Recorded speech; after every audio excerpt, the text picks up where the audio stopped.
அப்படியே தள்ளிடாதீங்க. செம காமெடி, பார்த்து என்ஜாய் பண்ணுங்க.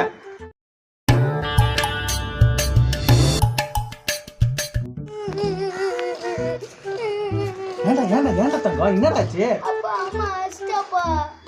ஓ இந்த வேலையே இல்ல. சரி விடுறா நம்ம அம்மா தான்டா. உனக்கு அடி வாங்கி பழகி போச்சு. எனக்கு எப்படி தெரியுமா அடிக்கிறாங்க? சுள்ளு போட்டு அடிக்கிறாங்கப்பா. விடுறா.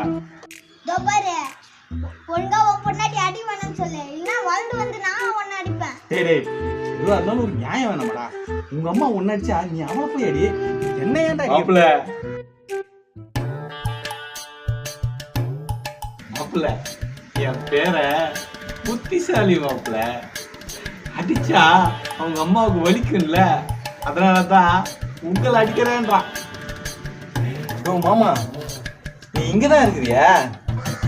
உனக்கு என்னையா வீட்டோட மாப்பிள்ளன்னு வாங்க, ஆனா வீட்டோட மாமனாரா இருந்துன்னு என் உயிரை வாங்கிட்டு இருக்கிறேன். சரி அதை விட இந்த வீட்டுல எல்லா துணியும் நான் தான் துவைக்கிறேன். ஆனா உன் அன்றாகிற ஒண்டி நான் பார்த்ததே இல்லையே. மாப்பிள்ள நான் அதெல்லாம் யூஸ் பண்றது இல்ல மாப்பிள்ள. எதுவுமே இல்லையா? அப்படியே ஃப்ரீயாவா? இது வேற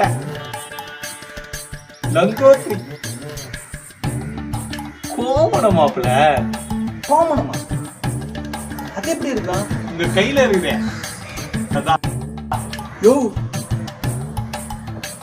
இது கோமண துணி சொல்ல மாட்டேயா மாப்பிள்ள? இந்த கோமணத்துக்கு ஒரு பெரிய வரலாறே இருக்குது. எங்க தாத்தா ஒரு வேட்டி வாங்கினாரா, அதை எங்க அப்பா துண்டாக்குனாரு, நான் கோமணம் வாக்கினேன். மாப்பிள்ள இப்ப எங்க வம்சத்துல நீங்களும் வந்துட்டீங்க. ஆனா பாரு, இது தெரியாம இதுல நேற்று ராத்திரி இட்லியை சுட்டு தின்னுட்டேனேயா.